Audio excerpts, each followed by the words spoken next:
চলে এসছি আজকে মতুয়া সমাজের কর্ণধার বা অধিকারীও বলতে পারেন গৌতম বোম্বের কাছে। তার একটা আগামী দিনে, আগামী 24শে নভেম্বর রানী রাসমণি রোডে একটা বিশাল সমাবেশের আয়োজন করতে চলেছেন তারা। এবং এই সমাবেশটা তারা কেন করতে চলেছে এবং সমাবেশের উদ্দেশ্য কি, তার মুখ থেকে আমরা জেনে নেব। জয় হরিচাঁদ, জয় গুরুচাঁদ। সমাবেশটা আমাদের মতুয়া সমাজের পক্ষ থেকেই আয়োজন করা হয়েছে। সমস্ত ব্যবস্থায় সমস্ত দিকে কমপ্লিট করা হয়েছে। আমরা সমস্ত জেলার মানুষকে ডেকেছি, মতুয়া সমাজের যারা সদস্য, মতুয়া সমাজের সঙ্গে যারা পূর্ণভাবে জড়িত আছে তারা আসবেন। আমাদের উদ্দেশ্য রানী রাসমণিতে একটা সমাবেশ করে ঠিক নিজেকে হাইলাইট করা নয়। সমাজ বিপন্ন, আমার সমাজের মানুষ এখন প্রত্যেকেই একটা ভয়ভীত হয়ে চলছে। এসআইআর এবং এই যে সিএ, এই যে একটা পরিবেশ হয়েছে, এইভাবে তো আমরা কখনো এসআইআর দেখিনি। আগে পরে আমরা এইভাবে এসআইআর দেখিনি। এইবারই যে এসআইআর যেভাবে হচ্ছে তাতে মানুষ প্রচণ্ডভাবে ভয় পেয়ে গেছে। আমরা সেই জন্য, যেহেতু ভারতবর্ষের গণতান্ত্রিক দেশে আইন লাগু হয়ে গেছে, ওটাকে আমরা মানব না, এই রকম ধরনের কথা আমাদের মতুয়া সমাজের থেকে আমরা বলতে পারি না। আমাদের মতুয়া সমাজ সংগঠন প্রচণ্ড সংবিধান মেনে চলা সংগঠন, আইন মেনে চলা সংগঠন। এর জন্য আমরা নির্বাচন কমিশনারের কাছে এবং ভারত সরকারের কাছে আমরা এই আইনের সরলীকরণ দাবি করব।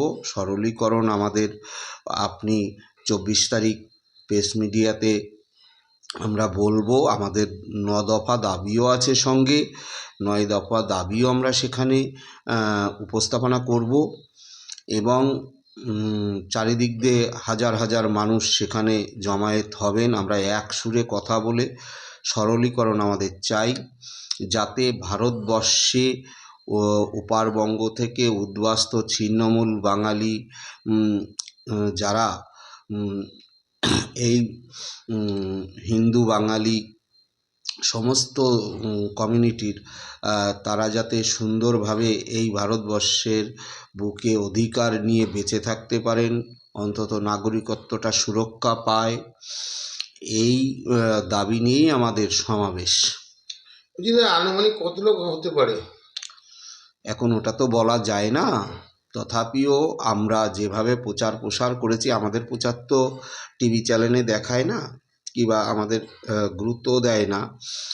অনেকে অনেক কিছু মনে করছেন, যদিও এটা স্বতন্ত্র মতুয়া, এটা পলিটিক্যাল কোনো মঞ্চ নয়।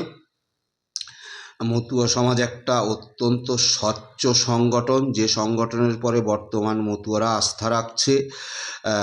কারণ আপনারা জানেন যে এখন বর্তমান রাজনীতির ডমাডলে ছিন্ন হয়ে যাচ্ছে। এই জায়গায় এসে মতুয়া সমাজ হাল ধরেছে এবং তার প্রতি আস্থা রাখছে। সেই হিসাব করে এরকম তো বলা যায় না অ্যাকুরেট, তবে মানুষ সেখানে প্রচণ্ডভাবে সাড়া, সেখানে মানুষ যাচ্ছে। আচ্ছা, আর একটা প্রশ্ন আমার কাছে আছে। এই সরকার বলছে যে বাংলাদেশ থেকে এদেশে যারা আসছিল, তারা তখন বাংলাদেশে যখন এদেশে তখন যারা পার হয়, সেই জায়গাটা দেখে বিএসএফ, কিন্তু বিএসএফ সেন্ট্রালের অধীনে চলে, কিন্তু তারা যখন আসে বিএসএফকে লঙ্ঘন করে কি করে আসতে পারে? আপনি এই বিষয়ে কিছু যদি বলেন। বিষয় দেখুন, ভারত সরকারের দায়িত্বে সমস্ত জায়গার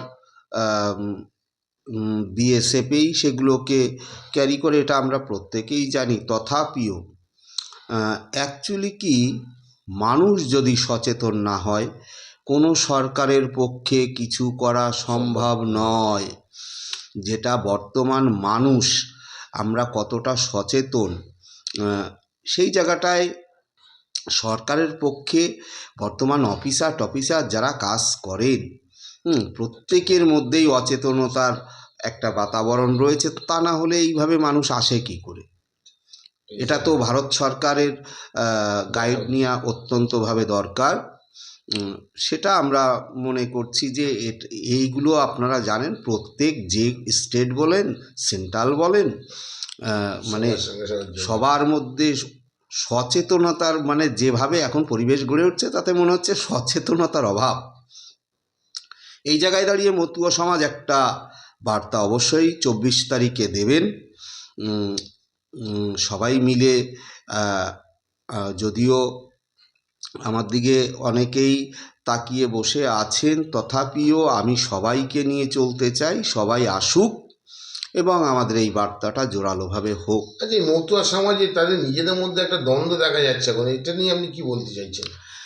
দেখুন, 2010 সালে বড়মা বীণাপাণি দেবী এই নিঃশর্ত নাগরিকত্ব কালাকানুনের বিরুদ্ধে আন্দোলন করেছিলেন মেট্রো চ্যানেলে। আমরাও সেই আন্দোলনের সাথী ছিলাম। আস্তে আস্তে রাজনীতির অনুকরণে সেখানে এমনভাবে বিভক্ত হয়ে যাচ্ছেন, তথাপিও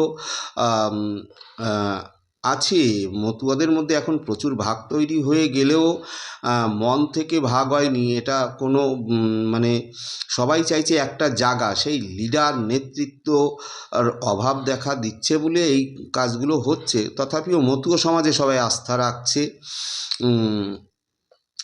ঠাকুর বাড়ি কী করছে না করছে, আমাদের ঠাকুর হরিগুরুচাঁদ তিনি বলেই গেছেন, আমি ভক্তেই আছি, আমি নই রক্তে, আমি আছি ভক্তে। এখন তারা কি করছে ওটা নিয়ে আমরা যাব না, বিশ্লেষণও করব না, আমাদের কাজ আমরা করছি। থ্যাংক ইউ দাদা।